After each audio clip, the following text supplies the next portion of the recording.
Bismillahirrahmanirrahim. Assalamualaikum warahmatullahi wabarakatuh. Sesungguhnya aku diutus oleh Allah itu membawa agama yang mudah, agama yang gampang. Karena agama-agama terdahulu itu agama yang gak gampang, agama yang berat. Makanya tadi Allah mengatakan di dalam surat Al-Maidah ayat 15, ya ahlal kitab qad ja'akum rasulun yubayyinu lakum katsiran mimman kuntum tukhfuna minal kitab. Banyak yang disembunyikan. Salah satu contoh ya, beratnya, tidak mudahnya, tidak gampangnya agama-agama terdahulu. Kalau di dalam Taurat itu disebutkan bahwasanya kalau wanita istri itu sedang haid, sedang menstruasi, maka hukumnya wanita istri ini harus dikeluarkan dari rumah. Itu kitab-kitab terdahulu di dalam Taurat disebutkan seperti itu. Makanya tadi di dalam Al-Maidah ayat 15 Allah menyebutkan itu. Wa ya'fu kasih, dibiarkan sebagian dari bisa. Maka ketika Islam datang, Islam itu mudah, gampang. Coba kita bayangkan kalau istri atau anak-anak wanita kita sedang mens, kemudian kita keluarkan dari rumah, terus kemana keluarnya? Berat sekali itu. Makanya datang Islam adalah agama yang sam'ah. Innama bu'istu bihanafiyatin sam'ah, agama yang gampang. Maka kita ikuti bagaimana Rasulullah itu berperilaku, bertindak, berakhlak kepada keluarga beliau. Maka keluarga ideal itu sudah dijelaskan oleh Allah. Ayatnya bilang Pak di dalam surat Ar-Rum ayat 21. Wa min ayatihi an khalaqalakum min anfusikum azwaja. Dan sebagian tanda-tanda dari Allah telah diciptakan dari diri kalian azwaja, seorang pasangan. Azwaja ini laki-laki atau perempuan? Bahasanya pasangan ya. Wa min ayatihi an khalaqalakum min anfusikum azwaja. Dari diri kalian anfusikum azwaja, pasangan lah. Itu laki-laki atau perempuan? Halo, laki-laki atau perempuan? Anfusikum azwaja. Untuk melihat laki-laki atau perempuan ada ayat lanjutannya. Litaskunu ilahi ha. Laki-laki atau perempuan? Ha. Litaskunu ilahi ha, supaya menjadi tentram diri kalian dari wanita pasangan tadi. Ha. Jadi azwaja ini adalah perempuan. Ya, ternyata ibu bapak sekalian dari surat Ar-Rum 21 ini, wanita perempuan ini adalah anugerah terindah dari Allah kepada laki-laki. Supaya laki-laki itu menjadi tentram, menjadi sakinah, menjadi tenang. Litaskunu ilaiha. Makanya ibu bapak sekalian, kalau wanita istri itu ditinggal suaminya, itu nggak ada masalah. Banyak yang kemudian walaupun para janda ditinggal suaminya, itu kemudian anak-anaknya sukses, dia tetap menyekolahkan sampai S1-nya, S2-nya. Kita lihat anak-anak yang sukses, baik dia presiden, baik dia kepala negara atau yang lain-lainnya, kita lihat yang menjadikan itu adalah peran ibunya gitu. Tapi kalau coba kita lihat bapak ditinggal mati, nggak usah tinggal meninggal lah, ditinggal 2-3 hari lah sama ibunya, kelimpungan nomor. Ya, suami ditinggal istrinya, nggak usah lama-lama, 3 hari, 4 hari itu aja. Kelimpungan nomor. Jadi wanita itu Allah hadirkan ya untuk bagaimana supaya laki-laki itu tentram, litaskunu ilaiha. Makanya Rasulullah itu mengatakan tadi ya, akmalul mu'minin imanan ahsanul khuluqan khiyarukum min nisa'i. Jadi ternyata paling sempurnanya iman seorang mukmin itu tidak dilihat dari bagaimana sholatnya, bagaimana puasanya, bagaimana haji umrohnya, tapi dilihat dari ahsanul khuluqan, bagaimana sebaik-baik akhlaknya. khiyarukum dan sebaik-baik dari kalian itu adalah yang paling baik kepada wanitanya, nisa, pada istrinya.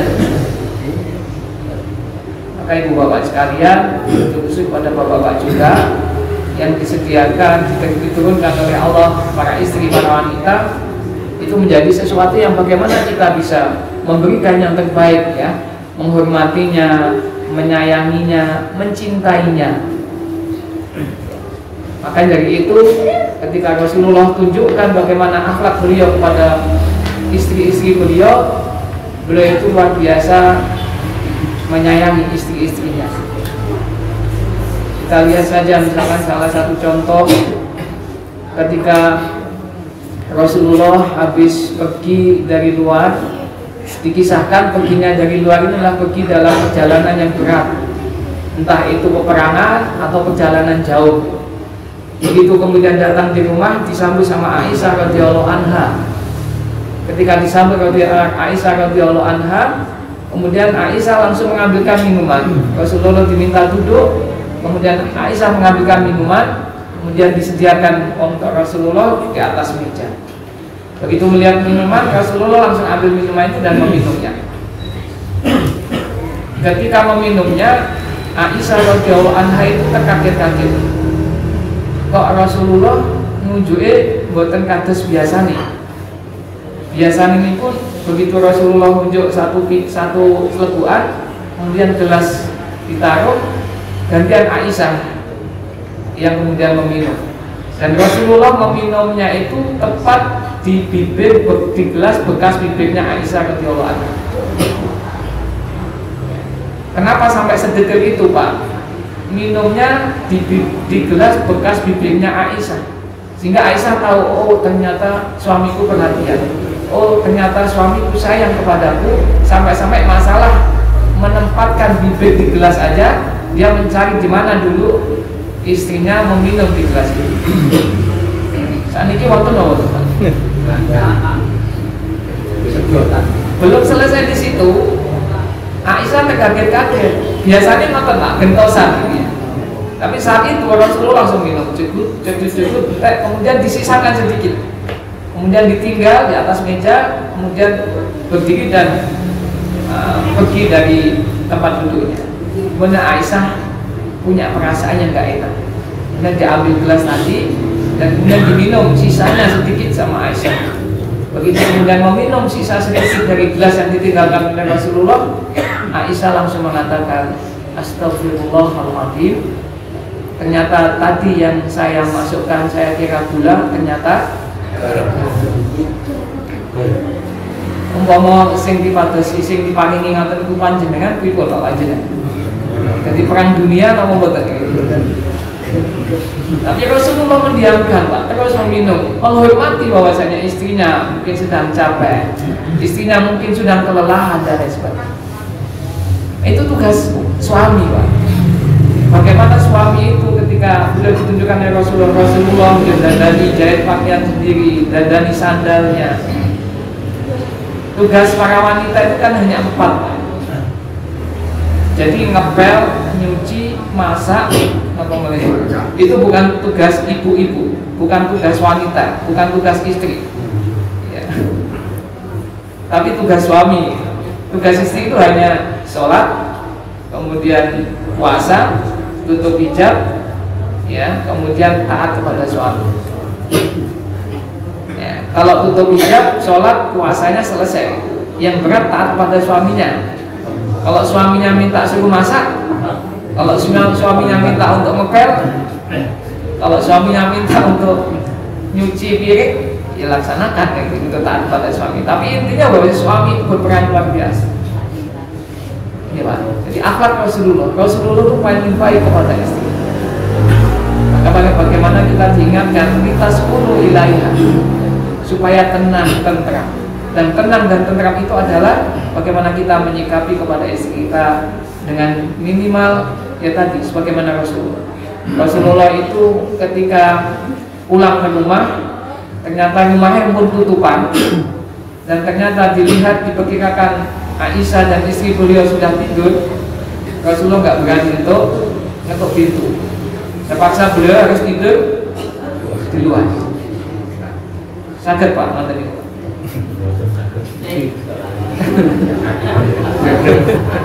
Tidak mau mengganggu istrinya yang sudah tidur di dalam rumah.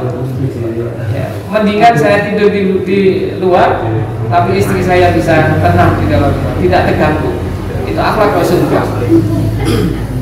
Dan ini panutan buat kita, Bapak Ibu sekalian. Tapi saya kan bawa kunci dewe ya, dan nggak ganggu. Dan ini yang dicontohkan oleh beliau gitu. Beliau sangat ya, khairukum li ahli wa ana khairukum li ahli. Beliau sebaik-baiknya kepada sifat beliau kepada seorang wanita. Ya, maka ya berat memang tanggung jawab seorang suami kepada wanita. Wanita yang bersikap kepada seorang suami.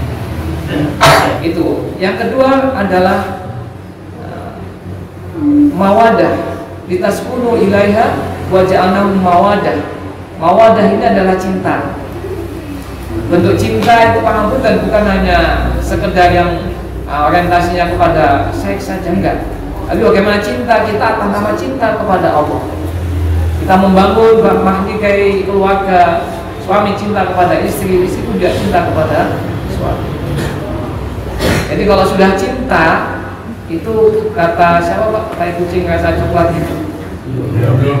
Jadi orang itu kalau sulit dikandani itu karena satu sudah cinta, yang kedua cinta sama dunia, yang ketiga fanatik sama sesuatu. Ini sudah angel dikandani. Kalau orang sudah cinta, diomongi sing mbok cinta itu kan ireng janges. Enggak apa-apa ireng janges, yang penting manis. Sing kamu cinta itu kan kayak bunyi ngorok. Gak apa-apa ngorok, malah gak usah nyetel radio gitu. Jadi itu orang agak diomongin kalau sudah cinta. Makanya cinta kepada suami, cinta kepada istri itu ya dilatari atas dasar kepada Allah Subhanahu wa taala. Makanya ketika yang ketiga adalah mawaddatu wa rahmah. Kalau rahmah itu cenderung kepada kasih sayang. Maka kalau cinta itu ukurannya 40, 35, 40, 45. Tapi kalau warahmah, kasih sayang itu sudah 55, 60, 70. Makanya kalau masih usia 35, 40, 45 dipamiti suami ini untuk reuni, kenapa pesan istri Pak? Hati-hati jangan sampai CLBK. Itu karena roh cinta lagi. Hati-hati nanti kena cinta lama belum kelar ya. Itu karena dasar cinta mawaddah. Warahmahnya ketika usia itu sudah 60, 65, 70 tahun pamit kepada istrinya, apa sih dipesan sama istrinya? Pak nanti lek mlaku ke satu dibawa tongkate. Karena sudah kasih sayangnya gitu Pak, antara cinta dan kasih sayang. Ya. Itu kalau kita didasari oleh akhlak bagaimana kepada keluarga yang ideal disampaikan oleh Allah Subhanahu wa taala di dalam surat Rum ayat ke-21. Maka kadang yang menjadikan keluarga itu kalau kita ngikuti Rasulullah dijamin tidak akan ada namanya broken home. Tidak akan ada keluarga yang bercerai. Karena dibangun di atas akhlak-akhlak tadi. Salah satunya adalah tadi kadang yang menjadikan kita selisih antara keluarga karena miskomunikasi. Tidak ada komunikasi. Maka Rasulullah itu membangunnya salah satunya dengan komunikasi. Seperti misalkan memanggil Aisyah dengan ya Humairah, ya, wahai wanita yang pipinya kemerah-merahan. Kalau jenengan manggil istri ini nopo. Bahkan itu neng HP itu tulisan istri itu disebut nek HP. Jadi panggilannya malah gak karu-karuan. Tapi kalau Rasulullah dari komunikasi yang baik. Di dalam penelitian dilihat Pak, dalam 1 jam, 20 jam 1 hari, 24 jam itu suami ngomong kepada istrinya itu paling banyak 2 jam. Ya. Kalau orang mau berangkat kerja, Bu pamit mau kerja. Nanti sudah sampai siang, paling ketemunya sedikit sekali. Itu miskomunikasi. Dan yang kedua, biasakan untuk apa Pak? Mencium ketika mau berpisah, mau berpamit, mau meninggalkan rumah sedangkan istrinya di dalam rumah. Biasanya kalau ibu-ibu dipamiti, ibu-ibunya itu mengantarkan sampai ke pintu gerbang, kemudian mencium. Demikian juga bapaknya. Jadi kemudian suami istri yang saling mencium ketika mau berpisah, itu memunculkan hormon positif, hormon kebahagiaan. Namanya apa Pak? Kalau kita itu keluar endorfin, endorfin itu hormon kebahagiaan itu didapatkan dari ngaji, zikir, ibadah. Jika merasakan ketenangan, itu hormon endorfinnya keluar, semacam morfin, dia semakin bahagia. Tapi kalau dengan mencium itu, maka hormon kebahagiaan yang lain juga akan keluar. Ibu-ibu pernah nggak kayak gini ya? Pamiti bapaknya diantar pakai pintu gerbang, kemudian saling mencium. Jangankan mengantar gerbang dibuka pintu, monggo Pak, boleh nggak boleh karepmu. Ya, itu Pak. Jadi dalam kita seorang yang paling banyak dan paling sering mencium itu semakin sehat dan semakin panjang umur insya Allah. Ya, Rasulullah melakukan itu. Maka ini beberapa contoh akhlak beliau. Dan yang terakhir ternyata sebaik-baik paling sempurnanya iman kita sebagai seorang mukmin, sebagai mendapatkan nikmat yang paling luar biasa tadi, tidak dilihat dari sholatnya, tidak dilihat dari puasanya, tapi dilihat bagaimana akhlaknya yang terbaik kepada istrinya dan keluarganya. Akmalul mu'minin imanan ahsanul khuluqan khiyarukum linisai. Jadi kalau hari ini Bapak Ibu sekalian, terutama bapak-bapak, lihat saja. Kalau kita sama istri kita, sama keluarga kita tidak ada komunikasi, kemudian masih renggang hubungannya, berarti perlu dipertanyakan akhlak, keimanan sempurnanya keimanan kita. Monggo ini belajar dari Rasulullah SAW. Mudah-mudahan kita bisa mengikutinya, walaupun berat mungkin ya, karena macam-macam ya. Ketika di rumah kebutuhan kita dan lain sebagainya, tapi kita tetap menjaga. Kalau masalah keluarga dikatakan Imam Ibnu Katsir tadi adalah sesuatu yang paling berat musibahnya. Ketika sudah kesyirikan dan kekufuran, kalau nanti kita tidak bertemu di surga, padahal kita di dunia ini ketemu dengan anak kita, ketemu dengan istri kita, kita pastikan bagaimana kita nanti di surga kita juga bersama dengan anak, istri, keluarga kita semua. Untuk itu kita ikuti akhlak Rasulullah, bagaimana beliau memberikan perlakuannya kepada istri dan keluarga. Demikian mungkin Bapak Ibu sekalian, dalam dengar kata, mohon maaf ada kesalahan yang saya sampaikan semata kelemahan saya. Kebaikannya karena Allah Subhanahu wa taala. Aku qouli hada, astaghfirullahaladzim wa lakum, subhanakallahumma wa bihamdika, asyhadu an la ilaha illa anta, astaghfiruka wa atubu ilaik. Wabillahi taufiq wal hidayah. Assalamualaikum warahmatullahi wabarakatuh.